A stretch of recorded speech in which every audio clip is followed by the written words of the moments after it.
Dear viewers, आज हम पढ़ने जा रहे हैं कोरल ड्रा में यूनिक लोगो डिज़ाइन करना। जैसा कि आपको स्क्रीन पे नज़र आ रहा है कि मैंने ये लोगो डिज़ाइन किया हुआ है और इस लोगो को आप भी बड़ी आसानी के साथ चंद एक मिनट्स के अंदर डिज़ाइन कर सकते हैं। Welcome to Falcon computer academy. मैं हूं केवल विजय। तो स्टार्ट करते हैं आज का लेक्चर। तो सबसे पहला काम हमने क्या करना है कि हमने यहाँ पे एक रेक्टेंगल क्रिएट करना है। तो आपने टूल बॉक्स पे आना है, यहाँ पे रेक्टेंगल पे क्लिक करेंगे या कीबोर्ड से F6 भी प्रेस कर सकते हैं। तो आपने रेक्टेंगल पे क्लिक करना है, कंट्रोल के साथ आपने यहाँ पे एक रेक्टेंगल क्रिएट करना है। फिर उसके बाद आपने पिक टूल पे क्लिक करना है और उसके बाद फिर आपने क्या करना है कि आपने इसी रेक्टेंगल को क्लिक करेंगे और ऊपर प्रॉपर्टी बार से आपने यहाँ से आपने 315 पर यानी 315 के एंगल पे आपने इसको रोटेट करना है और फिर उसके बाद F2 प्रेस करेंगे और जूम इन कर लेंगे। फिर उसके बाद आपने क्या करना है, यहाँ पे क्लिक करें, कंट्रोल के साथ आपने उठाकर इसको ऐसे नीचे की तरफ लेके आना है, राइट क्लिक करके आपने इसकी एक कॉपी ऐसे क्रिएट कर देनी है। फिर इसके बाद यहाँ पे हम क्लिक करेंगे फ्री हैंड टूल के ऊपर और फ्री हैंड टूल पे क्लिक करने के बाद F2 प्रेस करें, आप इसको करीब लेके आए, फिर आपने इस पॉइंट पे लेके आना है जहाँ पे नोड लिखा हुआ है।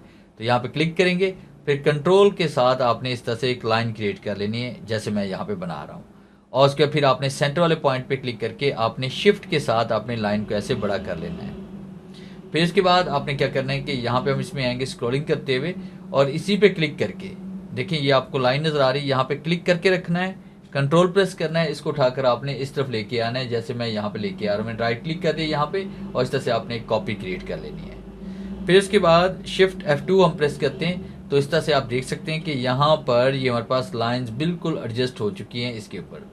अब उसके बाद F3 प्रेस करने के बाद जूम आउट मैंने किया, फिर टूल बॉक्स से हम यहाँ पे क्लिक करेंगे स्मार्ट फिल टूल पे और उसके बाद फिर आपने यहाँ से आप चाहें तो इसका कलर आप चेंज कर लें। तो मैंने इसका कलर फिलहाल ब्लू कर लिया। ब्लू करने के बाद फिर हम यहाँ पे इसमें आएंगे, इस पर क्लिक किया ये कलर फिल हो गया, इस पर क्लिक किया ये हो गया, इस पर क्लिक किया ये हो गया, इस पर क्लिक करके ये वाला कलर मैंने फिल कर दिया।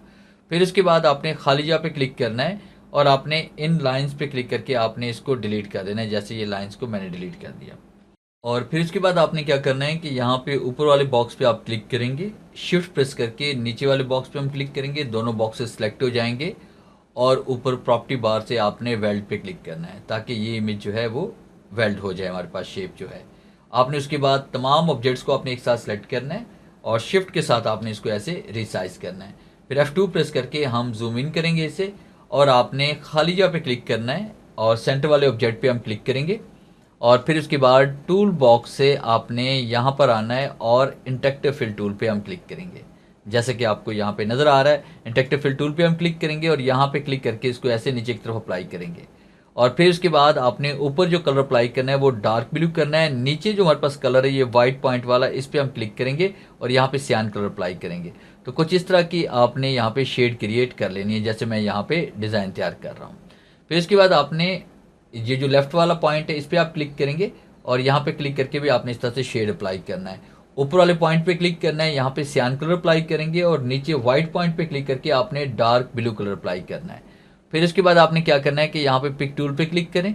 पिक टूल पे क्लिक करने के बाद आपने राइट क्लिक करना है, यानी देखिए पहले क्लिक करेंगे तो सिलेक्शन पॉइंट आ जाएंगे आपके पास इस तरह से और फिर राइट क्लिक करके आपने इसको मूव करना है यहाँ पे राइट की तरफ। जो पॉइंट हमारे पास है, जो शेप बनी हुई है, ये तकून जो बनी हुई है, तो जहाँ पे सेंटर लिखा आ रहा है, ये जो टारगेट लिखा आ रहा है, इसी पे आपने राइट क्लिक कर देना है और कॉपी ऑल प्रॉपर्टीज पे क्लिक करेंगे तो यही कलर स्कीम सेम आपकी यहाँ पर अप्लाई हो जाएगी। फिर उसके बाद आपने क्या किया कि आपने तमाम ऑब्जेक्ट्स को ऐसे सिलेक्ट करना है और उसके बाद कलर प्लेट से आपने इन एरोज पे क्लिक करना है और उसके बाद ऊपर आपको ये जो तिरछी लाइन नज़र आ रही है रेड कलर की, इसी के ऊपर आप राइट क्लिक करेंगे तो ये जो आउटलाइन ब्लैक कलर की नज़र आ रही है ये रिमूव हो जाएगी। तो यहाँ पे ये देखिए रिमूव हो चुकी है हमारे पास। फिर आपने यहाँ पे कंप्लीट ऑब्जेक्ट्स को आपने एक साथ सेलेक्ट करना है। ये देखिए मैं यहाँ पे F3 प्रेस कर लेता हूँ, इन सबको हम सेलेक्ट करेंगे, कंट्रोल G प्रेस कर लें या फिर राइट क्लिक करें और ग्रुप पे क्लिक करें। फिर इसके बाद आपने यहाँ पे क्लिक करेंगे, दोबारा आपके पास सिलेक्शन पॉइंट, इसमें रोटेशन पॉइंट आ जाएंगे। सेंटर वाले पॉइंट पे क्लिक करके इसको आपने यहाँ पे लेके आना जहाँ पे नोड लिखा हुआ है। फिर आपने एक पॉइंट पे क्लिक किया, कंट्रोल के साथ आपने इसको ऐसे रोटेट करना है। पॉइंट देखिए आपके पास यहाँ पे देखिए ये कोने से कोना हमारे पास यहाँ पे अटैच हो रहा है। राइट क्लिक करेंगे, फिर कीबोर्ड से कंट्रोल R प्रेस कर लेंगे तो इस तरह से आपके पास ये शेप बनकर तैयार हो जाएगी। तो यहाँ पे क्लिक करेंगे, इसको हम यहाँ से रिसाइज करेंगे। रिसाइज करने के बाद जो भी आपकी कंपनी का नेम है, जैसे मैंने यहाँ पे टाइप कर लिया FCA मैंने लिखा हुआ था और फिर इसके बाद पिक टूल पे हम क्लिक करते हैं। कोई भी अच्छा सा फ़ॉन्ट इसमें दे दें, जैसे मैंने ये वाला फ़ॉन्ट इसमें दे दिया या ये वाला फ़ॉन्ट इसमें दे दिया। जो भी फ़ॉन्ट आपके पास है वो आप यहाँ पे दें और यहाँ पे क्लिक करके आप इसको एडजस्ट करें अपनी कंपनी के नेम को। और उसके बाद शिफ्ट के साथ मैंने इसका साइज़ यहाँ पे बड़ा कर लिया। फिर उसके बाद इसमें कोई कलर फिल करना चाहते हैं तो आपने यहाँ पे क्लिक करना है और उसके बाद इंटरेक्टिव फिल पे आएंगे और यहाँ पे क्लिक करके आपने कलर्स को अप्लाई करना है। सेंटर वाले बॉटम वाले पॉइंट पे क्लिक करेंगे, यहाँ पे मैंने लाइट रेड अप्लाई किया। ऊपर वाले पे क्लिक करके आप यहाँ पे डार्क कलर यानी कि ब्लैक वगैरह आप यहाँ पे अप्लाई कर सकते हैं। जैसे मैंने ये वाला ब्लैक यहाँ पे सिलेक्ट किया, तो इस तरह से आप यहाँ पे ये कलर स्कीम अप्लाई कर सकते हैं। फिर उसके बाद आपने क्या किया कि यहाँ पे क्लिक करते हैं, इस पॉइंट पे क्लिक करें, राइट क्लिक करें, अनग्रुप करें और आप यहाँ पे क्लिक करके शिफ्ट पेज अप कर लें इसको। फिर इसके बाद आप यहाँ पे क्लिक करें, राइट क्लिक करें, अनग्रुप करें और उसके बाद खाली जगह पे क्लिक करें, इस पॉइंट पे क्लिक करके शिफ्ट पेज अप कर लें। तो इस तरह से आपके पास ये लोगो बनकर तैयार हो जाएगा। तो ये था मेरा आज का लेक्चर जिसे मैंने आपको पढ़ाया कि आप कोरल ड्रॉ के अंदर यूनिक लोगो किस तरह से डिज़ाइन कर सकते हैं। उम्मीद है आज के इस लेक्चर में ज़रूर कुछ नया सीखने को मिला होगा। वीडियो अच्छी लगी है तो इसे लाइक कीजिए और अपने दोस्तों के साथ शेयर कीजिए। मिलते हैं हम नेक्स्ट लेक्चर में, तब तक के लिए गुड बाय।